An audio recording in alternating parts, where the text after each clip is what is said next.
I'm just going to be showing off a couple of late war German tank designs that I have, because they're pretty interesting. So the first one I have here is this thing, the Sonderkraftfahrzeug 195, aka the knockoff Jagdpanzer E100. It's smaller than a normal Jagdpanzer E100. It is 92.17 tons. It's not quite how I wanted it to go. I did want it to be resembling more the Jagdpanzer E100, but it's close enough. You sort of get the general gist of it. It's 200 mils of armour all around, as you can see. Lots of sloping at the front and on the side. These are just spare track links. We've even got a little bit of sloping on the hull here as well. 100 mils on the rear. On the side rather, no, sorry, it is the rear, and then 40 mils of top armour and 10 mils of bottom armour.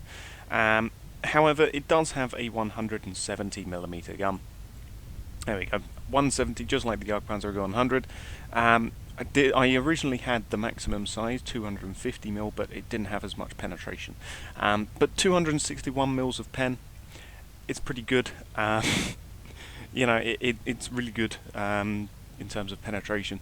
Our highest penetration gun I've made so far. Yeah, really good. Carries 40 rounds of AP, 20 rounds of APCR, or sorry, not APCR, armor-piercing high explosive. 5-man crew. Unfortunately, I can't add another loader. You can't have multiple loaders yet. Hopefully that's added in the future. We do have the front machine gunner there. We also have front engined as well, just like the Jagdpanzer E100, and this is in the new Sprocket update, so we do have new engine sounds. I have changed it to twin transmission so that we do get neutral steering. Although I mean, it could probably do with like extra gears. Let's just do that. There you go. Sure. It also has got a massive engine, a 30-litre V10 engine, which produces at maximum, which is 3200 RPM, 1000 horsepower. So, yeah, it's quite a lot. There you go. Now we can turn properly. It does have azimuth traverse, so the gun can traverse itself in directions. It's just very slow at doing it. But yeah, it can, as you can see, traverse from the neutral. It has got a pretty long reload time, as you can see. If we were to spawn something like a Panther though, there you go, the Panther will stand no chance against this gun. Even the front to upper glacis of this thing, there you go, straight through the front. It's a bit of a big shell hole, but it's pretty impenetrable from the front by anything. Certainly the AI tanks will not have any sort of defense against this thing. And yeah, it's just sort of a late war stupid German tank destroyer. Gun depression angle, it's pretty good, as you can see. It's got quite the gun depression. And as for gun elevation, it also has quite a bit of that. We can sort of almost act as an anti-aircraft gun. Look at how high it goes.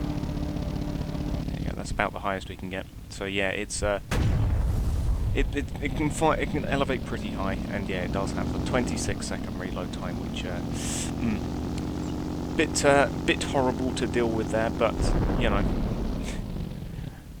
it'll do. But yeah, so that is the essentially knockoff Jagdpanzer E100. But the two tanks that I have now, brace yourselves for them, because they're quite. As you can see, here they are. You can't see them all in their little preview icon. Even the knockoff Jagdpanzer E100 barely fits. But yeah, these things, the Sonderkraftfahrzeug 115-935 and the 115-935/2, they're essentially sister ships. And well, here it is. It's a battleship turret. It's essentially my version of the Rat. 444.12 tons. Clutch braking. It's got it's only got a small engine, a 48-litre V16, which produces 1600 horsepower, which makes it woefully underpowered, but that's just fitting with Germany late war, isn't it? Woefully underpowered, stupidly heavy tanks, frontally sprocketed. If you want to see the tracks, here it is. It's a mechanic's nightmare. These are 4 layers, or sorry, 3-layer interleaved road wheels under here. Yeah, they're horrible, probably, for any poor German mechanic to deal with. It does have these sort of side track covers because I just thought they looked cool. Yeah, massive engine deck. Bits of spare track. You can see just how wide these track links are. They're just massive. Yeah, battleship turrets, spare stuff on the side, spare wheels. As you can see, the wheels are actually pretty thin. They're just yeah, 3-layered, because I just wanted the most layers I could of wheels, so there's just tons of them. Spare machine, well, twin frontal hull machine guns, battleship turret, rangefinder things on the side, commander's cupola, lots and lots of viewports for the twin guns, which are 250mm battleship guns. 234mm of penetration. They're stupidly long. They have got a stupidly long reload time. It carries a lot of rounds. 100 in the hull for AP, 100 APHE in the hull, 48 and 24 of both in the turret. Lots of sloping, and if you're wondering exactly why it's so heavy, it's just pure 200mm. Even the upper hull, even the lower hull, it's all 200mm thick. On the turret, on the hull, on the sides and rears, roof, everything is 200mm thick. You know, those orbital Shermans now can't hit us from the top. It's just stupidly armoured. And it's a battleship turret. It's a 6-man crew, but let's be honest, you probably have at least double that for everyone to bring around the shell and operate the cranes to lift them into the breach. But yeah, essentially 1 gunner for both guns, and then we've got 2 loaders. We've got the commander up there, we've got the driver and radio operator down there. We've got a whole army of radio masts on the back of the turret here. Rear hatch for loading spare ammunition. We've got 6 exhausts. Yeah, massive engine in it, and it's stupidly heavy. As you can see, here's the suspension struggling, here's the terrible acceleration, and here's the 36-second reload time. It looks pretty cool though, when you're looking at it from the gunner's sight. And yeah, we're really struggling to do anything. Getting this thing to move is a horrible chore. But it's stupid to drive, and that's the point of it. It's a late war German stupid super heavy tank, which would never work. But yeah, it's great fun. As you can see, here it is. Fire the guns, lovely. And because it's the what is it? Turret ring there is so frontally, because I did use a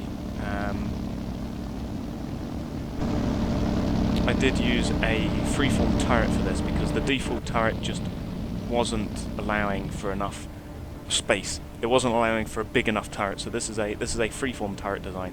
But because of that, because the rear of the battleship turret here is so long, the turret ring is so forwards on the front of the hull, as you can see here. So if I turn it around so that it faces over the rear of the tank, which is probably how it should be in the first place, yeah, as you can see, it sticks out quite a lot. And yeah, it's a stupid battleship turret on a tank. Yeah, stupidly well armoured, stupidly slow. As you can see, the turret traverse just doesn't exist. The gun elevation is just very quick though, unfortunately. But still, here we are. We're at the beachhead of Normandy. We're ready to repel the Allies' invasion, because this would definitely be made in 1944 for sure. But yeah, so here it is. It's just, yeah, it's it's just a battleship turret.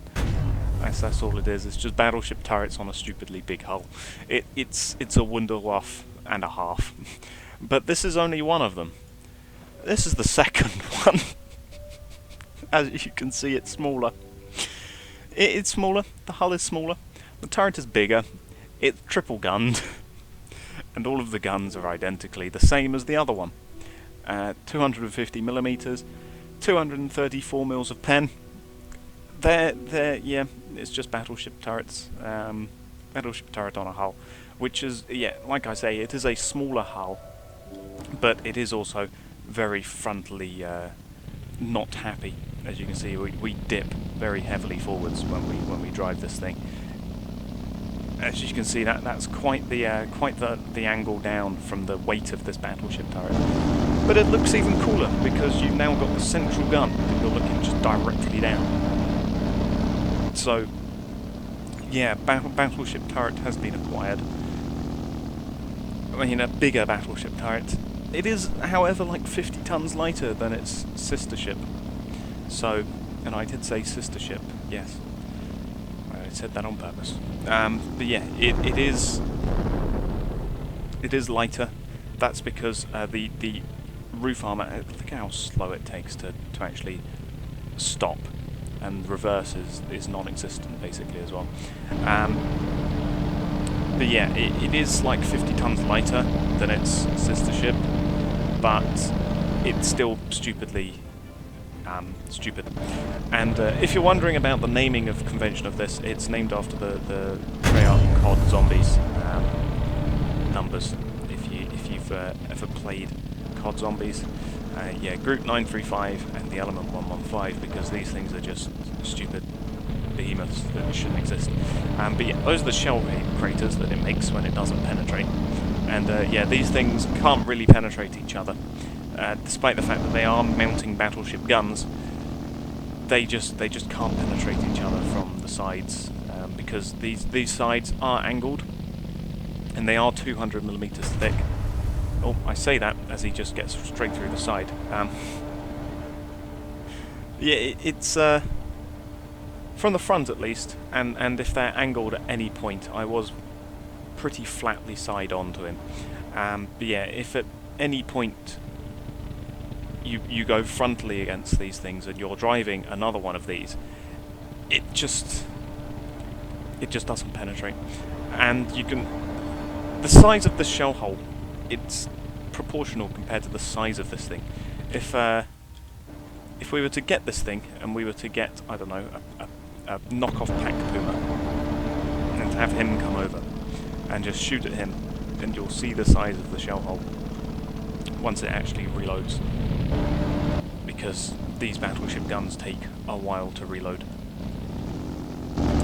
Yeah, he can't do anything to us. He can't do anything to us from the front, side, or rear, because the rear is angled to a slight extent. Oh, very nice. He's going frontally onto us, so we can line up. And very nice shot here. Let the smoke clear, and yeah, that's the size of the shell hole. It's quite large on this pack Puma. It's a massive. By rights, this thing should have just torn in two from being shot by this, but that's Sprocket.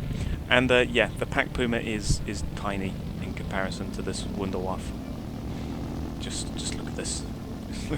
Just look at this. It's not as large as a Rat or a P-1500 monster, but yeah, it's still massive. And yeah, both of these tanks actually have got very good gun elevation, as you can see. You know, we can shoot for miles with this thing. We could even be a flak gun if we wanted. Load it up with some shrapnel, and Allied bombers will stand no chance.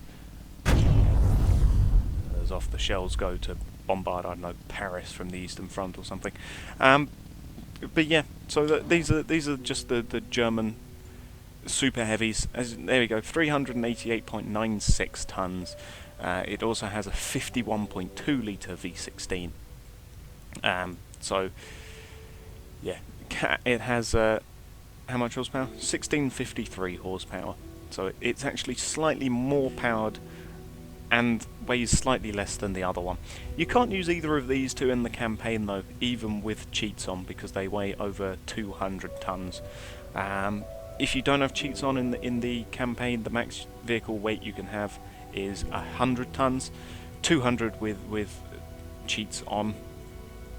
So yeah, 300 and 450 is too much. I unfortunately cannot use these in the campaign as much as I would love to. But yeah, there you go. That's some battleship turrets on tanks. If you do have Sprocket, please attempt to make something like this yourself. It's great to just stick battleship turrets onto things and use them. As you can see, the rangefinders here are just using crew stowage bins. These ones, the long closed bustle rack. They're just mounted sideways on, elongated a little bit using this, just to make them a little bit longer. And yeah, they're basically just the rangefinders on the sides of the battleship turret, just to make it look proper. But yeah, it's a stupid tank. Both of these are stupid tanks, and they're great. So yeah, that is the German Wunderwaffes, the battleship turreted tanks. I'll thank you all for watching, and goodbye.